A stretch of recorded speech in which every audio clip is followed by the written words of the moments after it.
Hello my friends, welcome back to the channel. Welcome back to my Gig-Olos and Gigolettes. It's me, Gio. Y'all know who the fuck it is. Alrighty, I am driving home after a long day of tasking. Long, arduous day. Got hooked up with 2 free Gatorades.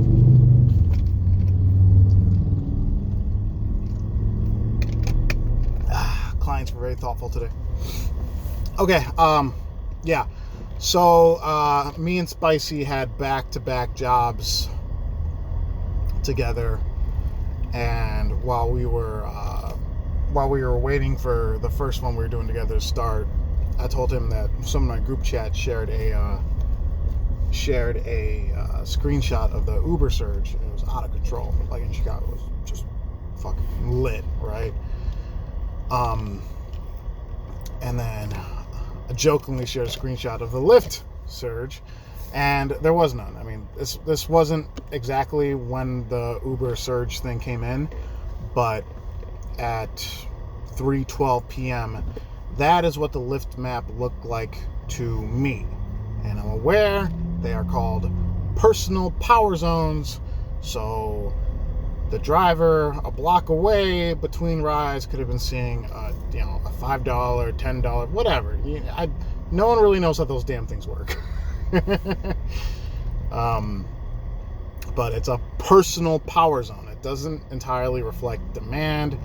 It doesn't reflect how many drivers are currently available. None of that. It's a personal power zone, right? And so as we're waiting, we're like, okay, let's do a little bit of market research here. So I was like, let's see what they're charging for rides right now. Because the way it works for the uninitiated, if you're not aware, like this doesn't happen all the time. But one thing I'm noticing is if demand is heavy, there's not that many drivers out there for Lyft at least, they will give you a multiplier kind of thing where it's like a little prompt will come up at the end of the ride saying you scored an extra bonus because the passenger paid extra or something. Don't quote me on that. That's just whatever prompt comes up and says that.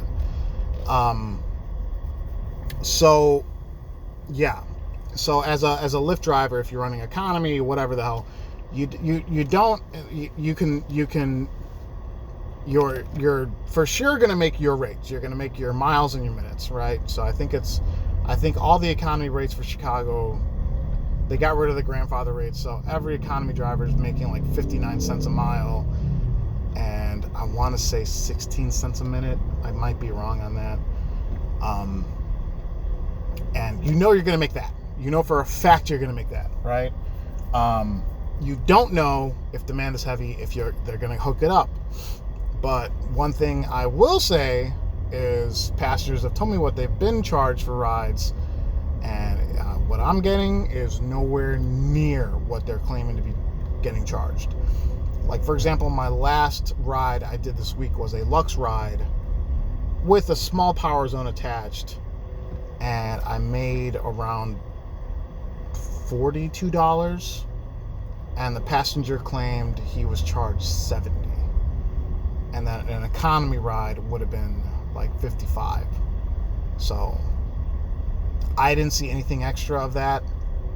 And obviously he had to pay the $5 Chicago tax or whatever, the rideshare ordinance tax thing for getting dropped off at O'Hare. So without that, he got charged like $64. So I made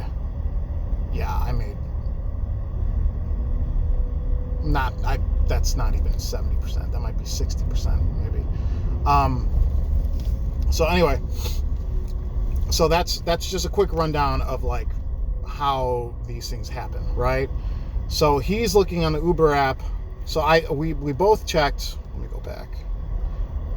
All right, so we're sitting there, and I'm like,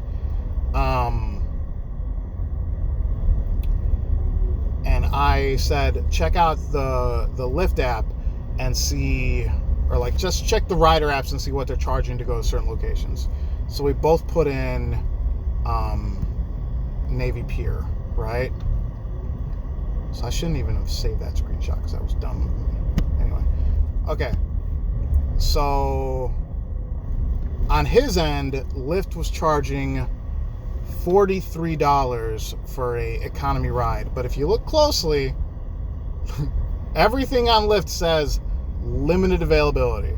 Limited availability for a standard Lyft ride, limited availability for preferred, which is essentially Lyft Comfort, limited availability for Lyft XL, and then yeah. So that's what it showed on his end because he's got an iPhone. On my end, this is what it. Which one's mine? Damn it. Is that mine? No. Okay, I guess I can't find mine. But on the Uber app, he was looking up, because I don't have the Uber app installed, the Rider app on my phone. So on the Uber app, they're charging $38 for an economy ride, and you'd be picked up within 7 minutes, it shows. Now if we go to the Lyft app, I mean, it literally wouldn't even show it. Like, essentially, on the Uber app, it said you'd be there by 3:43. On the Lyft app, it said 3:50. So you'd definitely be waiting longer and paying more on the Lyft app if you are a rider. But here's the thing. This is the big difference here. That was, Spicy has access to the Uber app. That was what the surge looked like in Chicago at 3:12 p.m. And keep on, look at that, 3:12. We both looked at our apps at the exact same time, and we're standing directly next to each other. So that is, god damn it. If you're driving for Uber, even if you're just doing economy at 3:12 p.m. today, May 22nd, if you knock out 3 rides back to back to back, and there's minimal wait times between them, you're making $40 to $50 an hour running economy, right? And also, to the best of my knowledge, Uber is giving out Quest bonuses. They have the, what are those goddamn things called? They do 3 rides in a row. I don't even know anymore. So yeah, so Uber is obviously in demand. It's showing you the surge, all this stuff, right? And this was, like I said, this was the exact same time at 3:12 p.m. Nothing. You don't see what demand, you see the orange piss yellow cloud of demand, but you don't know what you're gonna make.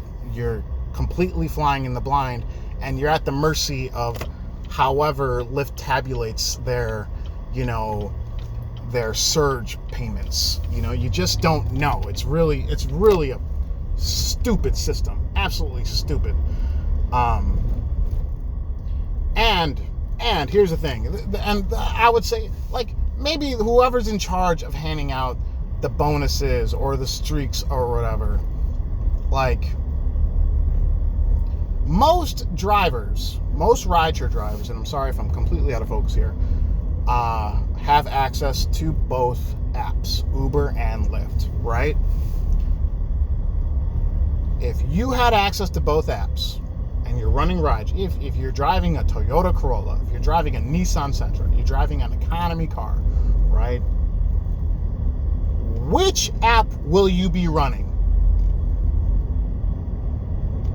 Uber, where you can see the surge, you're going to make money, you're chasing your Quest bonus, all that stuff, your consecutive trips. There we go. You got consecutive trips at certain points of the day. You got all that looking forward to. And then you open your Lyft app and you don't know what you're going to make on your rides minus the miles and minutes. And they aren't giving out streak bonuses, and they are not giving out ride challenges. Like, of course, you're going to run Lyft if you're trying to make money, or sorry, not run Lyft. You're going to run Uber if your purpose of getting behind the wheel and driving your car is to make money. You're going to make way more money on Uber. That's just. And here's the thing: whatever higher power, whatever authority on Lyft is the one that's deciding streak bonuses, ride challenges, whatever bonuses amounts, like, I haven't seen a bonus. I've seen tons of guarantees from them, but I never do enough rides to even get the guarantee, or I make way more than the guarantee amount. Whatever the higher power that decides that, they got to be looking at days like today, and they're like, okay, we're charging more than Uber. We have more wait times than Uber. How are we going to correct this problem? Because like passengers see this too.